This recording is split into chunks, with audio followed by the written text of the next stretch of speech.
A Black executive perspective now presents Need to Know with the award-winning hyphenated Dr. Nsenga Burton. Dr. Burton, what do we need to know? Good afternoon and welcome to Need to Know with Dr. Nsenga. I am Dr. Nsenga Burton. Thank you for joining us today. Today, I want to go off the cuff a little bit. I mostly talk about politics and culture and things of that nature. But today, I do want to talk about something that is called self-care. Self-care is very important. A lot of times we think of it as something like, oh, I go get my hair done. That's how I take care of myself. Oh, I get my nails done. That's how I get self-care. And you might find pleasure in those things, but those are really what we call maintenance. Self-care is really about thinking about what it takes for you to be happy and healthy and whole.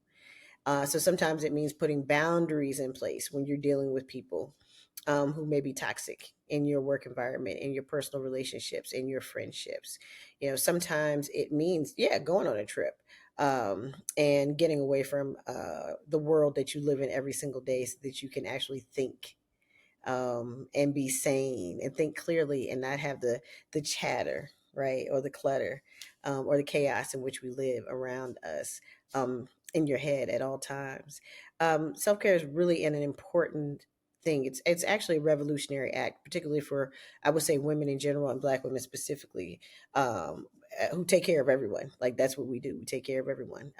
It's how we are socialized to be. That's not how many of us are naturally that way, but we are socialized to be that way. So culturally, we tend to take care of, the littles, our children, and the biggies, our parents. The sandwich generation has always been the case for women in general and Black women specifically.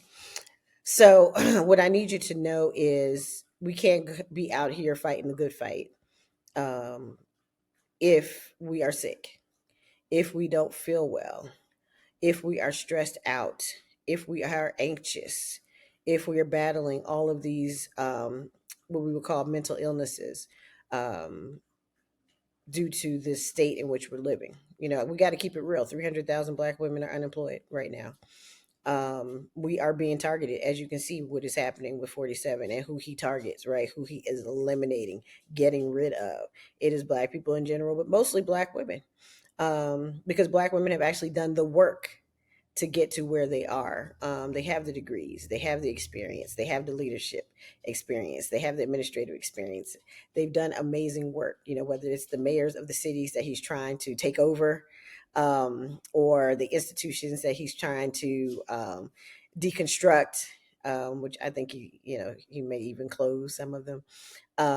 It's Black women at the helm. And so what I need you to know is that now is the time to take care of yourself. If for some reason you are now underemployed, unemployed, if you can, and that means if you're financially able to, this is the time to get yourself and get your stuff in order. We always have multiple streams of income because that's just how we are. We're always working hard. We're always working on behalf of the community.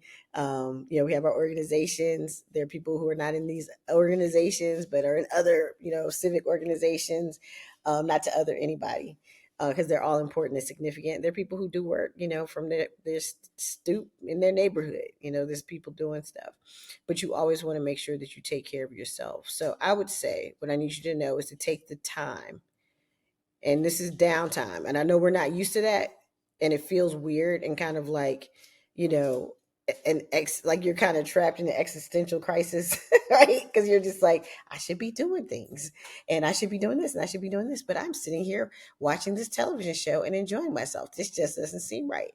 Um, that's a form of self care, right? Just kind of recognizing what you may have been doing or should have been doing while you were putting all of these institutions, all of these people, all of these organizations in front of things that you needed to do for yourself so that you could be happy, healthy, and whole. And that's going to look different for everyone.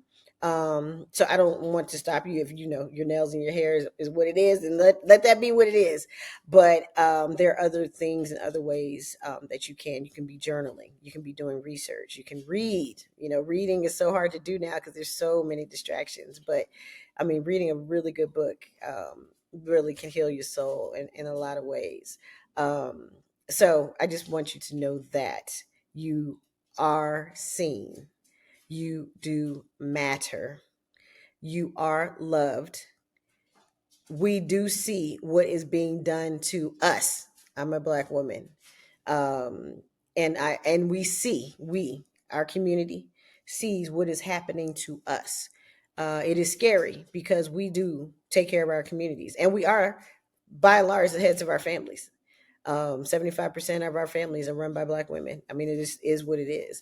So when we become unemployed or unemployed, and especially so quickly, and without any merit, it is scary. It's scary, and it is traumatizing.